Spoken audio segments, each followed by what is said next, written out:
Well, hello again. It's Wednesday now. I think, as I've said before, it's difficult to keep track of the days under the circumstances that we are in.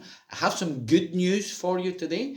I wouldn't go as far as to say that Angie is impressed with my dress code today, but she's certainly less unimpressed than she was yesterday. You may be wondering why she's not working the camera for me as she had been for a few days, but I told her under the circumstances I couldn't afford to pay her, so she's out sunbathing. Lucky her. There you go. I try and take Wednesdays and Saturdays each year in this Holy Week that we call it, the Passion Week, as we've been saying this week, the week that changed the world, shaped the future. I try and take Wednesdays and Saturdays as times of reflection. So I want to read a couple of little passages for you this morning and just reflect briefly upon them to take us through. This to make the connection today between yesterday and all of that teaching that was going on from our Lord Jesus and into tomorrow, where we enter into, of course, that dark time where we have the Last Supper, and of course when Judas betrays Jesus with a kiss and he is arrested. Tomorrow and Friday we will have our Monday, Thursday reflections and thoughts. At 7 o'clock I will post them up, and if you want to join us and follow that, I would encourage you to have a little piece of bread and a little cup with something in it for communion with our Monday, Thursday, as we do every year, tomorrow evening. But let me read a little passage from you. This is a beautiful little passage making the connection between the teaching and everything that was going on before going into that day tomorrow. We followed Matthew this week, but I'm going to go to Mark's Gospel, chapter 14 today, and read this. Now, the Passover and the festival of unleavened bread were only 2 days away, and the chief priests and teachers of the law were scheming to arrest Jesus secretly and kill him. But not during the festival, they said, or the people may riot.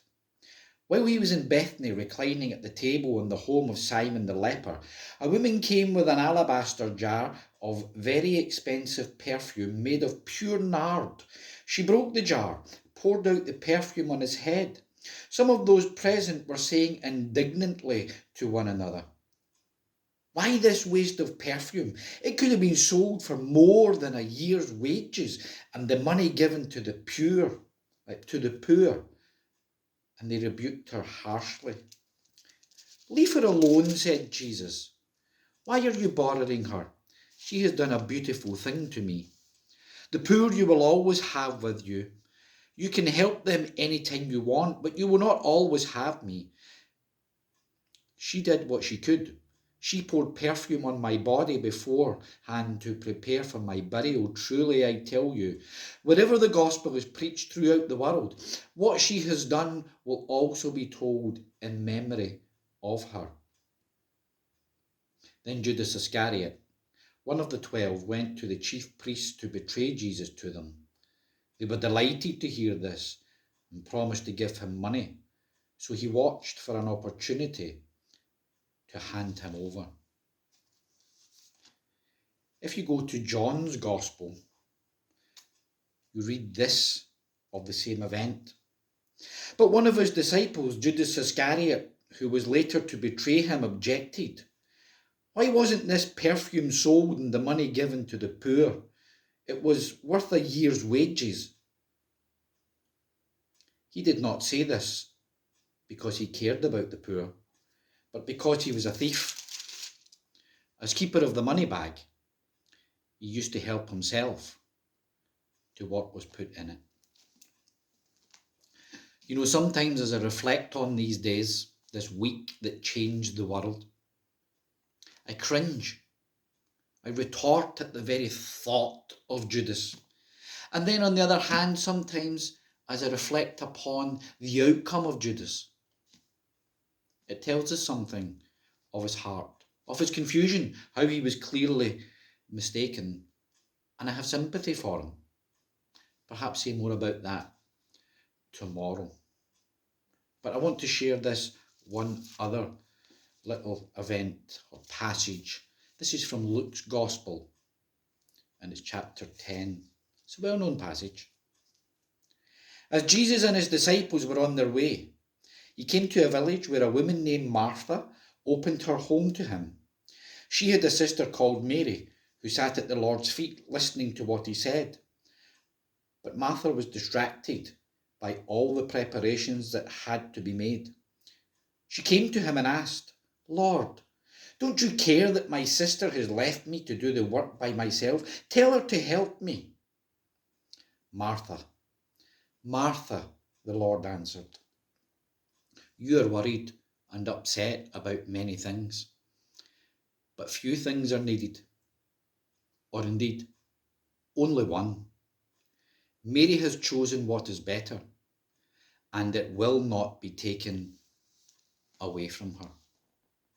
Distractions and worries and anxieties of life. I wonder, I said the other day, do you have both sheets of your double glazing left from all the cleaning of the windows? Do you have a carpet left from the amount of time that you have hoovered it over and over again? Have you the cleanest car in Britain yet? Have you any grass left? Angie said to me just this morning again, "I think the grass needs cut again." I don't know why, but she's a boss. I suspect I will cut it before the day is done. It is important, particularly in days like this, that we keep ourselves busy. We need to keep active in our minds and our bodies. But this is an opportunity, as I continuously say, for us to change the world again, for us to reshape the future by changing our hearts. There are so many distractions in life, so many things that worry us and upset us. They are man-made, they are empty, they're not of God. What we need is to take these days of reflection, take these times to be still and know that He is God. To be still, sit at the feet of our Lord Jesus, glean from Him. Yes, there are things to be done. Yes, we need to work. Yes, there are things that we need to be getting on with. But there is only one thing that is truly important, and that is to be at the feet of Jesus, to hang on His every word, to live in the heart and the grace and the love of God and the power of Jesus. Only He has the way. Only He is the truth. Only He holds life, true life, in our hands or in His hands.